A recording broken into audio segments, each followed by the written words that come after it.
ঢাকা বিশ্ববিদ্যালয় কেন্দ্রীয় ছাত্র সংসদ নির্বাচনে ব্যাপক অনিয়ম ও কারচুপির অভিযোগ তুলেছে ছাত্রদল সমর্থিত প্যানেল। সকালে বিশ্ববিদ্যালয়ের মধুর ক্যান্টিনে আয়োজিত সংবাদ সম্মেলনে এই অভিযোগ করেন ভিপি প্রার্থী মোহাম্মদ আবিদুল ইসলাম খান। বিভিন্ন অনিয়মের বিষয়ে প্রশাসনকে বারবার অবহিত করা হলেও কোনো কার্যকর পদক্ষেপ নেওয়া হয়নি বলে অভিযোগ করেন তিনি। আবিদুল ইসলাম খান আরও বলেন, নির্বাচনের ব্যালট পেপার কোথায় ছাপা হয়েছে সে সম্পর্কে কোনো তথ্যই জানানো হয়নি।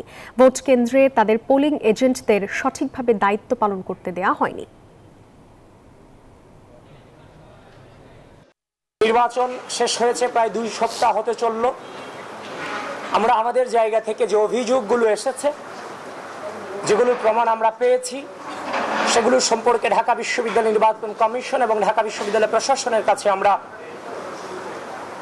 লিখিত আবেদন জানিয়েছি। লিখিত আবেদন জানানোর পরে আমরা দেখতে পাচ্ছি যে সেখানে কালক্ষেপণ হচ্ছে, আমাদেরকে অ্যাভয়েড করে চলার একটা চেষ্টা তারা করে যাচ্ছে। বান্ডেল থাকলে প্রতি সেনমানিতে টাকা বাঁচবে। বিকাশ সেনমানি বান্ডেল কিনে জিতুন প্রতি লেনদেনে।